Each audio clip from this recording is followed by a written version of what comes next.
It's time for the Brouhaha Sports Show. Brouhaha Sports with award-winning sports writer Dale McKee and co-host Marshall Wood. Talking sports with the legends of the game and famous sports personalities. Brouhaha. Now to Marshall and Dale with tonight's guest. Good evening, everyone, and welcome to tonight's Brouhaha. Dale McKee sitting over here looking at me, Marshall Wood, and we welcome you to the show tonight. Good evening, Dale. J-Mar's on the ball, buddy. One of these days, man. One of these days. We need to have him on the show. We really do. Do you want to clarify who J-Mar is for the audience that you know? J-Mar Smith. Yeah. He's from Meridian. I know. And Louisiana Tech. Yeah. In Birmingham. Yeah. He's a football player, quarterback. Is he? Yes, sir. Is he good pretty, one. Is he pretty good? He's a pretty good one. He's a big old boy. He sure is. I tell you what, I remember the first time I saw him. He was a ninth grader, and it's kind of like in that movie that Bobby Boucher. What was that? What was that movie? Water Boy. The Water Boy. You know, he said, "How about that time when Bobby Boucher showed up? Bobby Boucher showed up at that. Bobby Boucher showed up at halftime of the Mud Bowl, and whoever they playing for won it. Remember that?" Mm-hmm. That's why J-Mar was when Wayne County was playing Meridian. J-Mar Smith showed up at halftime, and the Wildcats won the Bourbon Bowl or whatever they call that thing. But anyway, great football player. I think they called that the Miracle at Everett Street that's on. You know. Yeah. I think that's what the headlines were the next day. Man, that was a big night. Yeah, for Meridian. Yeah. Yeah. Hey, how about them Golden Eagles? Man, you know, last year, you know, after Ole Miss won that thing, I saw that Mississippi, the state of baseball. You know, well, it looks like Ole Miss is done, right? They are fried. Mississippi State's a maybe. They're on life support. But the Golden Eagles. Yes. Golden Eagles probably gonna get in. Yeah, I saw a bracket yesterday, Monday. Uh-huh.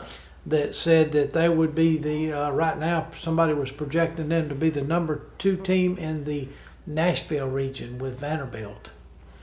Well, if they could get through that one, they'd be sitting pretty, wouldn't they? Yeah, if they could. But you know what? They got the longest winning streak in the country right now, according to some guy that writes this weekly thing. He's pretty accurate. He's pretty accurate.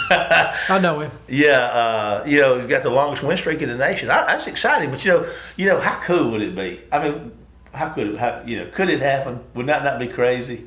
Oh, it would be remarkable. Man, we would have our chest out, and everybody in Mississippi would be going, come on down and play a little college baseball. What else you see in your sideline view, Dale? That really stuck out for you? The junior college baseball. Talk a little bit about that. East Central's the number 1 team in the junior college in the state of Mississippi, right? Is that right? They were the state champs this year, and Pearl River won it last year, the national championship, the World Series. Eunice, Louisiana, I think is the number 1 seed over there in Eunice this week, and East Central's there, and Meridian's there, and Pearl River's there, and Itawamba and Northeast. So they got a good little region tournament over there. Usually, just the champion goes to the World Series. Now, speaking of junior colleges, the softball, Jones and Colin are advancing to Spartanburg, South Carolina for the World Series.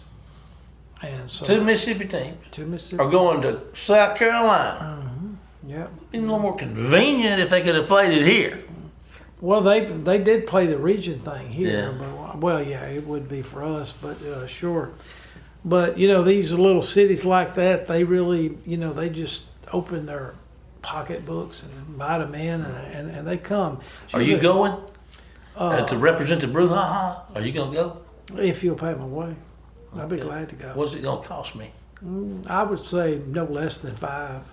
$5? $5,000. I got $5. I mean, there's a lot of expenses. Shoot, I could take a team and back over there for $5,000. Well, I thought I'd get one of them big old cruisers like John Madden. The McKee True. The Brouhaha. The Brouhaha Cruiser.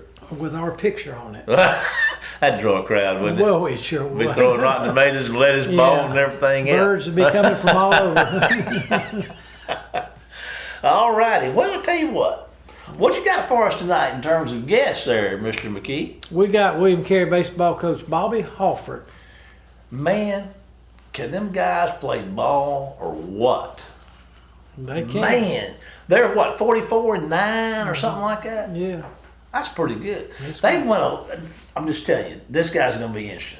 Yeah. He's a good guy. He is.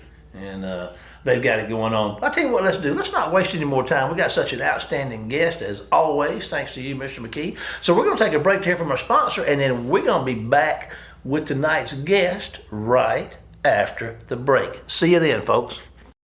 Phillips Building Supply in Laurel, your hometown building supply store since 1954. We are locally owned and pride ourselves on helping our customers find exactly what they need. From foundations to roofs to doors and windows, Phillips has it. For tools, hardware, lumber, and plywood, visit Phillips Building Supply. Welcome to the show, William Carey baseball coach Bobby Halford. Coach, welcome to the show. Thank you. I appreciate it. It's a pleasure. Well, Coach, we've already gone into talking about your wins over the years. I mean, you've been at William Carey almost 50 years. How fast has time gone by? Well, it just seems like it was yesterday. Of course, every year kind of rolls into the next when you're competing and everything. So it really doesn't seem that long. You know what I mean? It's just what you do as a coach and the life of a coach, and so it doesn't seem that long. Well, Coach, is this? I just assumed by the record here, 40-9. Was this? We're 44 now. Excuse me, 44-9. Let me get those four. Keep him straight, Coach. Watch him.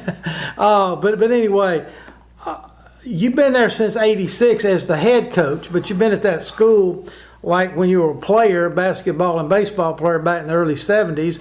But what makes this team so special? I mean, you're ranked number 7 in the latest NAIA baseball poll. What's the ingredients for this year's team?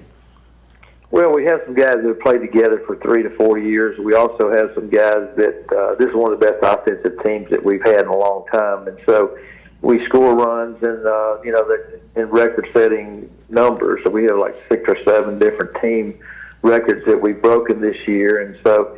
But a lot of it is just guys that have played together, guys that have come up together, and just from around this area and like to play the game. Well, now you do have some Division I people that transferred in. Tell us how that works for a Division I player.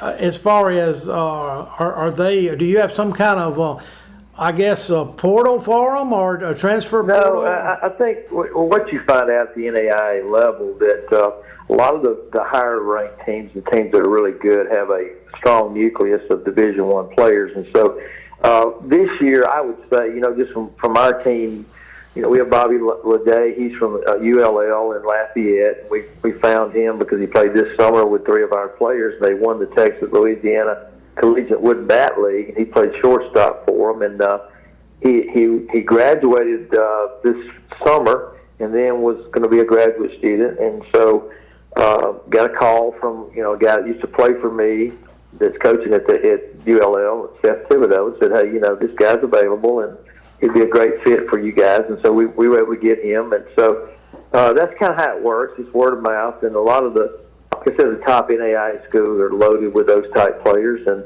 we feel like for us to compete nationally that we have to have that caliber of player. I mean, we have to have across the lineup, and we do.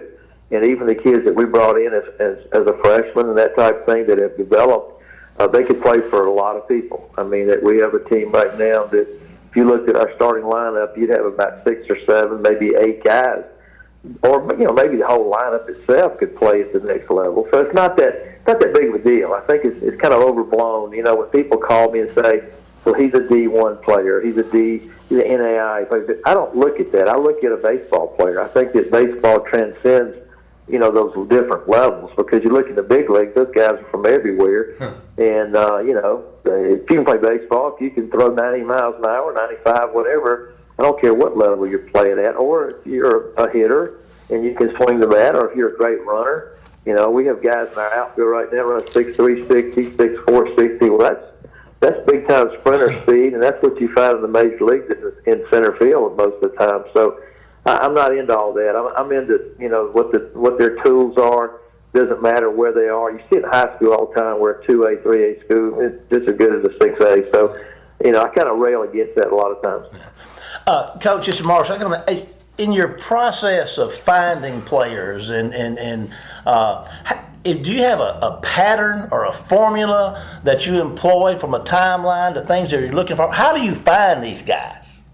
Well, one of the things that I've always looked for was athleticism. I mean, a kid that's an athlete with proper instruction and repetition, a lot of times can take a fast lane to be a good player. And this is one thing that I learned from a guy that I played for and I coached with named John Stevenson, that was in the big leagues for 8 or 9 years and coached in the minor leagues for 10. I'm looking for speed all the time because we play on a really big ballpark, and I really like to have those guys that can really run, and that's one of the things that we're able to do this year. And you're just looking for athletes. You're looking for athletes that can play baseball, right? And then hopefully you can fine tune them to the point where they really get better. And I've seen this happen. Our center field is a great example. We had him as a freshman. And he had some growing pains his first couple of years, but now he's dynamic. A guy named Patrick Lee from Resurrection Catholic. He was the MVP in the Texas-Louisiana Collegiate League last year. And right now, he's missed the last 2 weeks with a hamstring pull and did not play in our conference tournament. We held him out on purpose. But this guy's hit 13 home runs. He's hitting about 415, 25 stolen bases, that type of thing. He can take over a game. And so that's the kind of kid you're always looking for, now whether you find that guy or you can get that guy. But parents, he liked the small school. His parents they raised him in a Catholic school, and he liked our environment, and so we were able to get him. Yeah. How do these players, these prospects, make it onto your radar? Well, a lot of it's, been in the state my whole life and coached a lot of people and have a lot of people that, that I can call and say, hey, what about this kid? It's not like going to a game every night. I think word of mouth sometimes is in just knowing people that you trust, and they'll call and say, hey, there's a kid over here that might be a good fit for you and that type thing. And so that's how it works. And a lot of times players help recruit other players. A kid will come in here. We had a kid that played at a Division I school that played for us last year, transferred in. He said, I wish I would have known the experience here and how much fun it was. And it was a great experience for me. I wish I'd have come here right out of high school. So, and then he goes out and he talks to someone else. And so, it just kind of works from there. Yes, and then we have a lot of guys that I've coached that are coaching all over the place. I mean, not only high school, but in the different colleges and the junior colleges. So that's the connection you have. And then, it's just a lot of times just who you know. 50 years, you can build a pretty good network, can't you? Sure can. And so, I'm one of 5 kids, too. So I have brothers and sisters that, are all over the place. So, that's another contact there. So it's just the way it works. Yes, sir. Well, I know that you played for a great coach at Meridian High School in Marchant. I think Marchant was sure did. Yeah. Yeah, Bill Marchant had just started his coaching career, and we were very fortunate. Larry Watkins and myself, who is coached at Petal and legendary coach in the state of Mississippi, and we played for him. And he was one of those guys that was a detail-oriented, hard-nosed, and really pushed you, that type thing. Then I came to William Perry and had John O'Keefe that just won a national championship, and then John Stevenson. He was basically cut from the same cloth. And so, you get a pro guy that demanded, that you're going to play hard every day and you're going to do it the right way. So I've been real fortunate to be around those people and, kind of learn from them. And but I wouldn't give anything for the experience we had at Meridian High School, because this guy came in there and right out of Delta State and just really put his mark on our program. He did. He was a great high school coach. I remember him. I used to see every now and then Laurel playing Meridian in some big games back in the day. Tell us about, I guess, as far as your play. Do you depend on junior college players much? Can a kid come right out of high school and maybe play a certain position for you? Or do they usually have to wait? It's getting tougher. The state of Mississippi has done a great job with the junior college system. There's 15 junior colleges in the state, and basically there's over 400 kids a year coming out. that are going to those different places. And of course, nowadays everybody wants to go to Division I. That's the big thing. And so we know that we have a niche here. We have a place here that, you know, these kids, even though we're in a small college division, we can play with anybody, and we've proven that through the years. And that's something that you deal with it. And you know, a lot of our kids are junior college players, and so we've done well with these guys. You know, you get the Jones, Pearl Rivers, all the different Meridian, Gulf Coast, you name them, Southwest, Colin, and East Mississippi. So all the schools we've gotten players from there. And so right now, you know, you look at on our roster, we got a sprinkling of all the different JUCOs. We've got one from Northwest, a couple from Southwest, got a couple, not more than a couple, so from Pearl River, Jones, just on and on. And so, you know, that's kind of the hallmark of our program. Then you take some high school kids that maybe aren't there yet, and you hope to develop them. Well, you know, we had Larry Watkins on about a year ago, and you know, I knew he had coached basketball at Petal when he was down there, but when he was coaching baseball too. But your first experience as a head coach at William Carey was coaching the very first girls basketball team. So tell us about that experience. Yeah, I had played basketball and baseball, and so I was working, you know, back then in the small colleges, coached a couple of sports, and so we coached basketball and baseball. And so I was working with the men's team for basketball and baseball, and they said, well, we need to start a women's team, and so, you know, we need you to do it. And so that was a great experience for me. I did it for 9 years. And we had some really good players. I mean, some of those girls were with the first WNBA team that was the New Orleans Pride that started up, and then it didn't work for a while, and then it's back, and look what it's doing today. But the caliber of play back then, you know, we were very fortunate because a lot of the schools weren't giving scholarships, and they weren't really getting after it.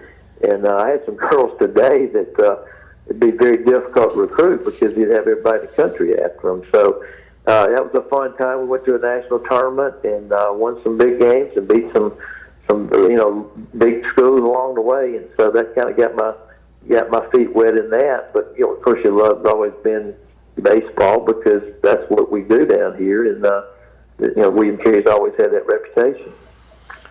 Well, listen, like I said, you've been the head coach since 1986.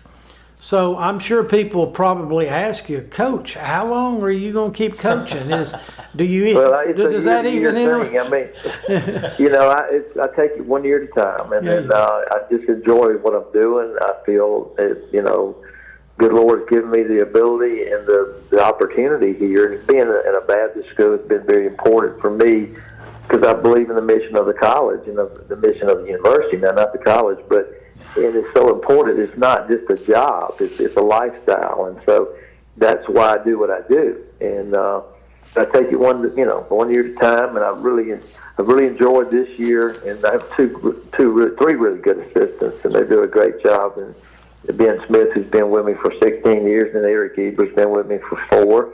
Dylan Morgan's here with me. So these guys make it a lot easier for me. I'm probably doing less work, you know, when you don't have to do the field work and all that kind of stuff like you used to do, and it just gives you longevity, it gives you more time. Coach, this is Marshall again. I want to ask you a question. For our listeners, and you know, you've touched a lot of lives, coached a lot of folks. If you were talking to some high school kids that were interested in becoming, you know, collegiate baseball players, and that they had a couple of years left, maybe 3 years left in high school, what was there any particular set of advice that you would give these kids? Some of them might be listening. What would you tell some future prospects? I think the biggest thing is go where you feel where it's a good fit. You know what I mean? Go where don't think bigger is always better, because it's not. And we have guys in all walks of life they're super successful in their fields. And they got their start right here. And this is a quality institution with people that really care. They really care for the student athlete, and you're not just a number. And that's what makes it so special. And I try to tell these guys, you know, we'll have a news reporter come out for the first time. He just got in town. He's from a big city, and I'm thinking, okay, you're just getting your start, let's say at WDAM with the Hattiesburg American, and what's your goals? Do you want to move to a bigger place? And I tell them how great of a place this is. As far as Hattiesburg's a great place to raise a family and that type of thing. So bigger's not always better. Right. Well, Coach, we're getting pretty close to the time, but one interesting thing I've seen, and people probably don't really realize this about your program, is you've had 25 players that have signed professional baseball contracts. No, we've had more than that. We've had more closer to 40, and Wow. And that's not counting, a lot of the independent leagues and stuff like that. Yeah. So, and that's what I'm saying. If a kid can play, it doesn't matter.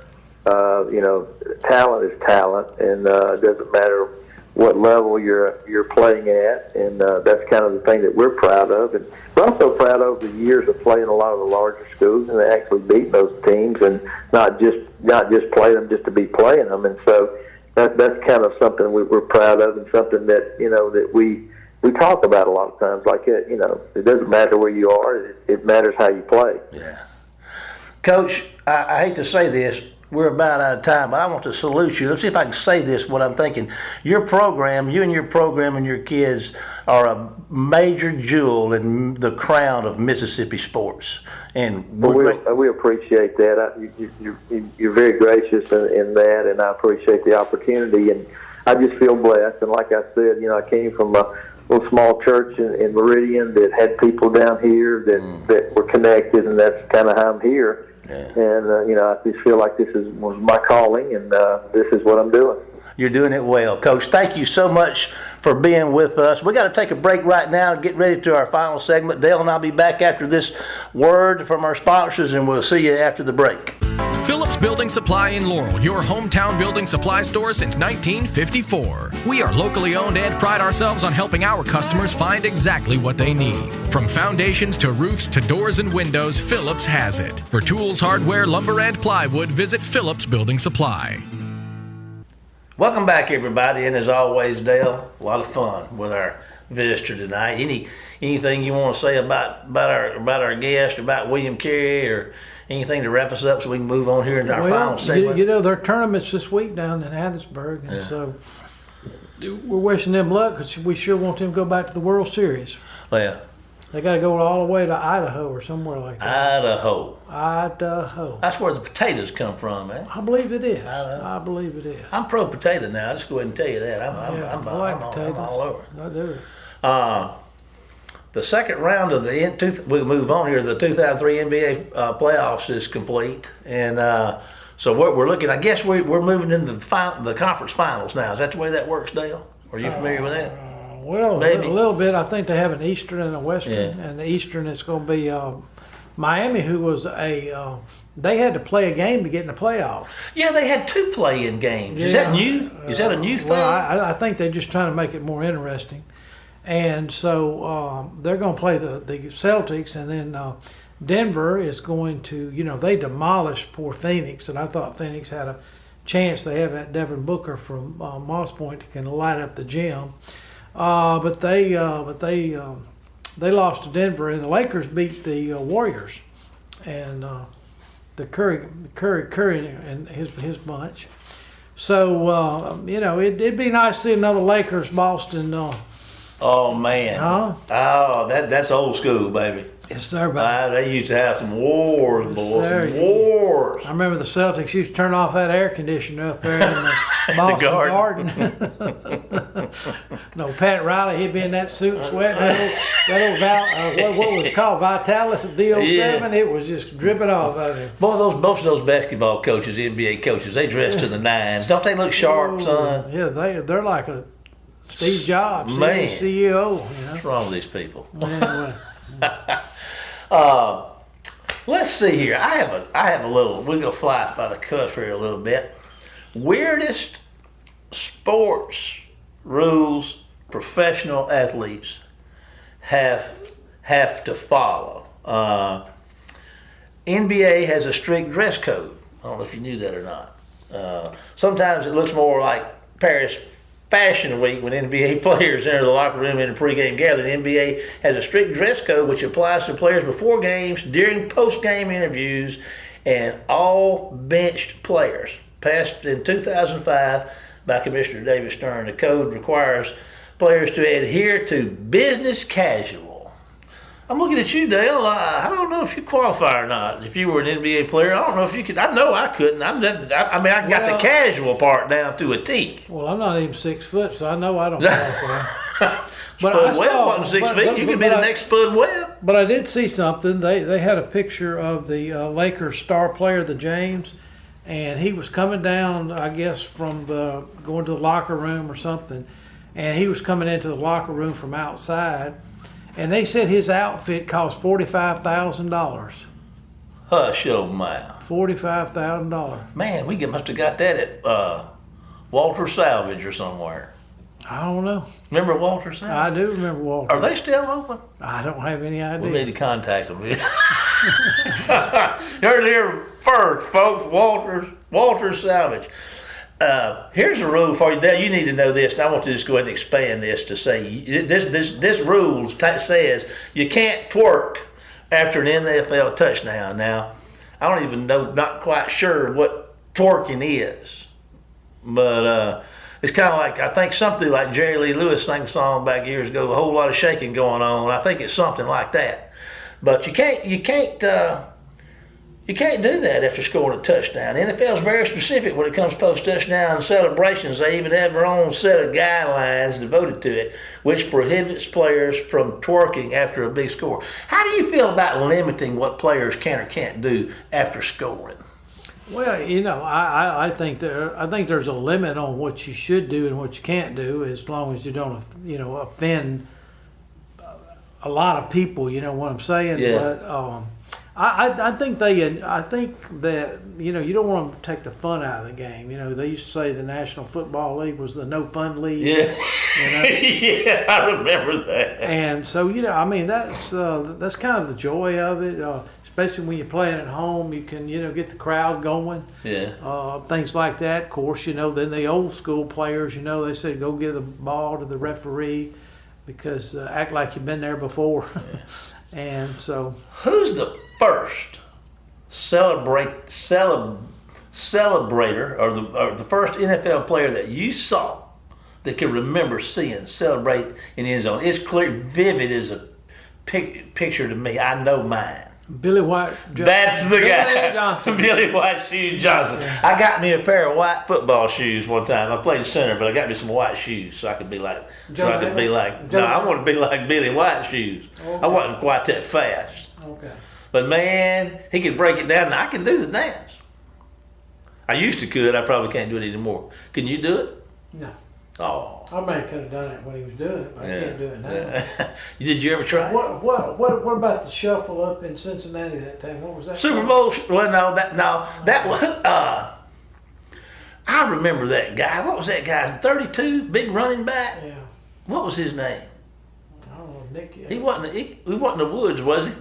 Yeah. Icky or something like that. Yeah. Icky. Icky Woods. Yeah, he's my cousin.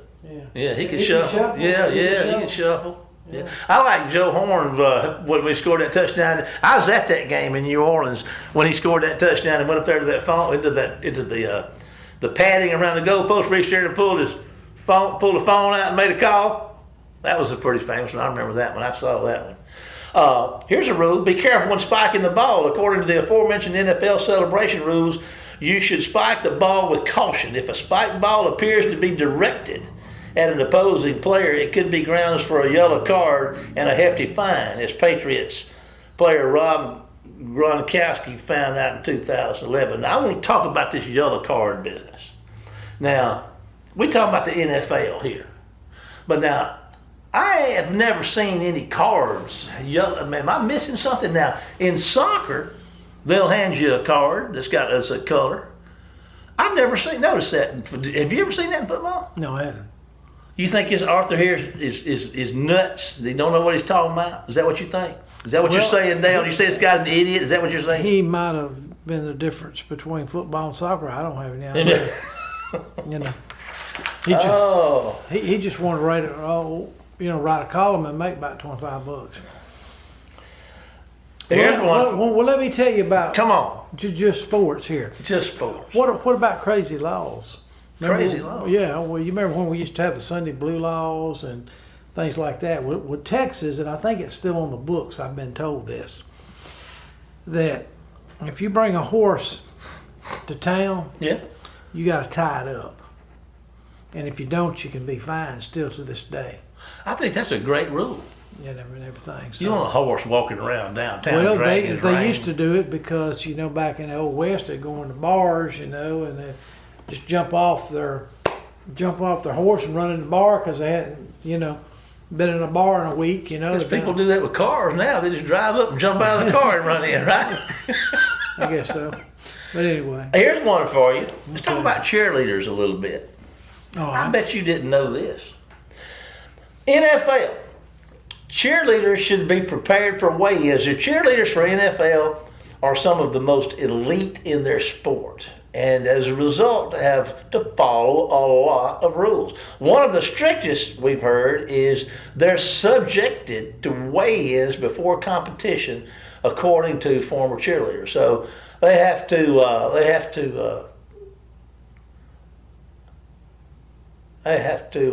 to do? I don't know. You're the one reading. You want to read it for you? Let's see. They gotta weigh in. I mean, so cheerleaders weighing in. Mm-hmm. Where you stand on that? Well, if they want to cheer, they need to because they're getting paid. Yeah. But back in the day, I remember some of these bands around the area would have these dance girls. They'd call them anything from the Golden Girls or something like that. They all had to be a certain weight, or they couldn't be. They would be taken off the squad until they got their weight under control. Yeah.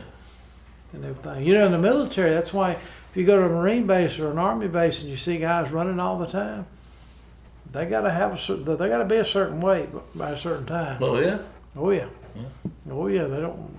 But they expect that out of you. Huh. Let's change it. Here's a couple. I'm not even going to read this. I'm just going to read the headline. NHL, that stands for the National Hockey League. Players face penalties for fighting. I mean, are you kidding me? Have you ever watched they face penalties. They don't care. They're going to fight anyway. Well, listen, you talking about penalties? You're correct on that. I think that's the intrigue of hockey. People do get in a little bashing. Yeah. But I watched that movie on Michael Jordan and Nike. Yeah. And how they signed him. And nobody was going to Nike at the time. The top one was Adidas in Europe, and then Converse had the NBA players. But this is how Nike got him, okay? They offered him $250,000. They offered him a shoe. Well, the NBA, do you know, has a rule? You've got to have at least 60% of your shoe white. There he is, folks.